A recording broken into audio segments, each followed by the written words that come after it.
Afinal, o que tem no Java além de APIs? Essa é a pergunta do VTJ2890, nosso inscrito. Muito obrigado pela sua pergunta, vou responder aqui, tá certo? Bom, o Java, além das nossas queridíssimas APIs, né, o Java teve uma fase grande aí da sua história onde ele era o Java Full Stack. Então o Java ele tinha um front-end também. E aí você não precisava da API, sabe? Tipo assim, em vez de você ter o Web Service REST sendo exposto lá no back-end para ser consumido pelo seu front-end, né, como é hoje, você desenvolve front-end às vezes em JavaScript, em Dart, com Flutter, enfim, um aplicativo nativo, você tem várias formas de fazer isso. Bom, a gente pode dizer que hoje o front-end ele é um sistema completo, né? E aí o que você faz na comunicação do seu sistema front-end com a API é uma integração de sistemas, né? Por que eu faço essa ressalva aqui? No passado, na época que o Java não era apenas usado no mercado aí para fazer APIs, né? A gente tinha frameworks dentro do próprio Java que faziam front-end. Acho que o mais conhecido deles é o JSF, né? Mas temos também struts, temos o próprio JSP com seus servlets, né? Enfim, tem outras formas, vamos dizer, mas eu acho que assim, o grosso do Java mesmo, corporativo, que está aí no ar até hoje, ainda funciona, ele é esse Java sem ser o de APIs, né? Ele é esse Java Full Stack aí, com JSF, às vezes um struts, JSP, né? E como é que funciona? Se você tem um sisteminha ali desenvolvido em JavaScript que ele vai comunicar com uma API, você tem que desenvolver uma camada de integração que vai chamar, né? Essa sua API vai chamar o Java lá, né, no back-end, vai passar um JSON, uma informação, e vai receber uma outra informação de volta. Então é de fato o que a gente chamaria disso na época, né, quando eu estava começando, a gente chamava isso de integração com Web Service. Na época a gente usava o protocolo SOAP em vez do REST, cuja principal diferença que você percebe é o SOAP você trafega XML, enquanto que o REST você trafega JSON. Tem outras diferenças também, tá certo? No REST, idealmente o servidor não mantém informação de estado sobre o cliente, né? Já no SOAP ele mantém e tal, mas mano, é isso, só pra você saber fácil é o quê? SOAP é velho e usa XML. JSON é novo e usa JSON. Aliás, REST é novo e usa JSON, né? E aí você tem essas diferencinhas aí, mas que na prática você fica transparente para você como desenvolvedor, né? Então o que acontece, né? Nessa época, em vez de você ter que escrever um sistema em JavaScript, por exemplo, escrever uma chamada lá para a API e trafegar um JSON, não, era o framework que já fazia essa integração entre as suas páginas, né? Sejam elas JSP, no caso do Strut, sei lá, do próprio JSP puro, seja no próprio JSF, o próprio framework fazia essa tradução. No JSF você fazia as suas telas, né? JSF era um sistema web. Eu nem falo de Java Desktop aqui porque ele é muito raro, nenhuma empresa assim, não tem um mercado grande relevante para Java Desktop, né? Que seriam aplicações tipo que você instala no seu Windows assim e vai usando. Isso aí praticamente é um número muito pequeno, não se vê tanto, né? Você vê isso aí até na faculdade, trabalhos, mas é uma coisa que quase não se usa.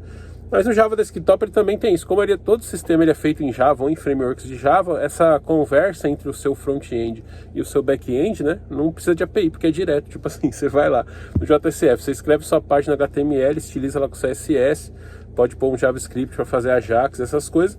Mas assim, só de usar o framework lá do JSF e as tags dele, a sua página HTML já fica integrada com aquilo que seria a sua API, né?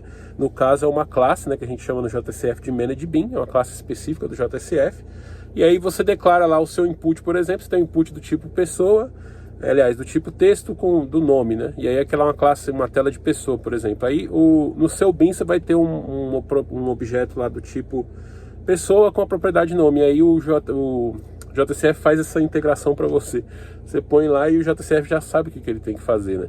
Claro, tem outras diferenças também, né? Se você quiser pensar aqui, ó, você tem nesse modelo de sistema do Java Full Stack, você tem a abordagem chamada cliente, né? Cliente-servidor seria, né? Só que assim, você só tem o servidor, na verdade, né? O cliente, ele só recebe um HTML já pronto, né? Diferente do JavaScript, por exemplo, quando você pega Angular, esses frameworks, você tem um front-end ali que o próprio navegador, ele renderiza e faz a lógica. No JSF, não. A maior parte da lógica, da montagem da página, por exemplo, se vai mostrar ou não um campo, isso aí o servidor processa. Isso você manda a requisição para ele, ele processa e já te manda o HTML pronto. E aí você faz alguma operação. Claro que você pode ter um modelo aí que você mescla com JavaScript para fazer Ajax, essas coisas, mas o grosso mesmo da sua aplicação ela é renderizado do lado do servidor.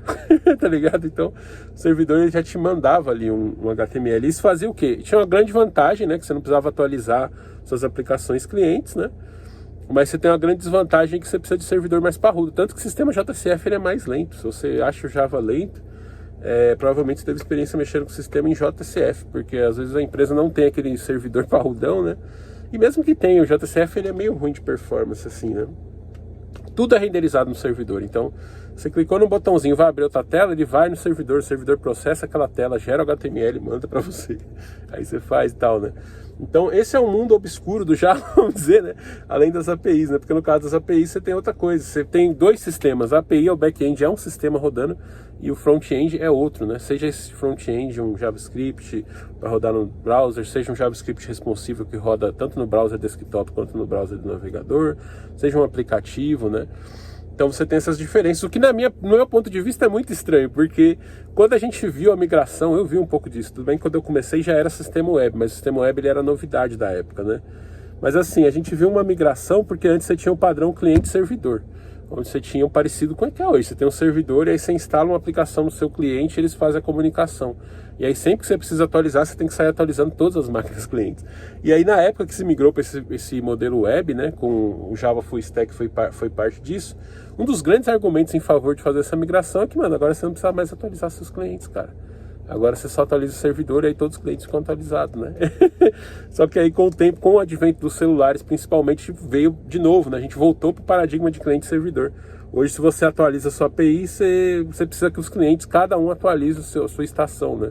No caso, a estação de trabalho aqui passou a ser o celular, né?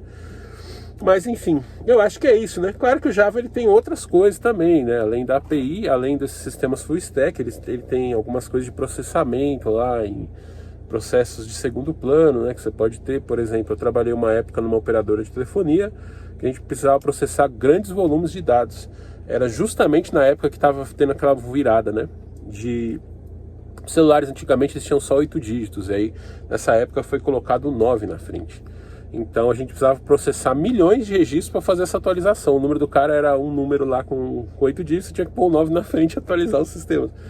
E aí isso era um negócio em Java também. Ele lia um arquivo, né, fazia um processamento, usava uma estrutura de filas paralelas com RabbitMQ, né? O Spring XG era usado para fazer esse streaming de dados e tem um cluster, né, que são várias máquinas servidoras lá fazendo esse processamento. Então tem também esse mundo do Java assim, de processamento em segundo plano, né, que são sistemas sem interface nenhuma. É um negócio que você põe a agenda lá, todo dia meia-noite ele vai e roda um processamento. Nesse caso aí a gente tinha os sábados, né? Inclusive uma das pouquíssimas vezes que eu trabalhei fora do horário comercial foi um dia que a gente foi fazer uma migração, se não me engano era do DDD 61, né, de Brasília, eu acho que é. E aí eu fui lá no sábado à noite, assim, de madrugada. Eu fui, né, na empresa, fiquei lá trabalhando. Eu peguei um hotel, na verdade foi um motel, né, que eu peguei, a empresa pagou um motel pra mim, que o motel era do lado da empresa. Eu fui com a minha namorada, ela ficou lá no motel. A gente saiu, né, jantamos, assistimos um cineminha e tal. Depois eu deixei ela no motel e fui trabalhar. Fui de carro, né, fui do hotel, assim, era do lado, mas sabe como é São Paulo, né, o crime é coisa pesada. Então eu fui com o carro, entrei lá dentro da empresa, que era uma coisa rara também, né? Você trabalha no PJ, você nunca tem acesso a estacionamento dentro da empresa, aí você tem que ficar pagando estacionamento particular. Por isso que a gente não gosta de presencial, né? A gente sofria muito, a gente era muito maltratado no presencial. E eu fui lá e sentei do lado do cara e o cara ficou fazendo os negócios. Eu literalmente fiquei a madrugada inteira lá, o cara fazendo e eu olhando ele fazer. Era isso, era só tipo marcar presença, meu, tá de corpo presente, né? E aí depois eu voltei lá pro hotel, dormi na minha namorada da época e no outro dia a gente foi embora. E eu mandei a conta pra empresa do motel. E eu falei, ó, esse motel aqui é o que tem mais perto da empresa, né? E aí, beleza, mano, tá show. A empresa pagou meu motel. E, mano, nessa época aí eu já era sênior, né? E muita gente, às vezes, tem dúvidas, né? Primeira coisa, acessa meu curso aqui, ó, cursojovemtranquilão.online. Eu vou te contar muitas técnicas aí que eu fui usando ao longo da minha carreira e aprendizados que eu tive para você ter uma carreira legal e tranquila na TI, né?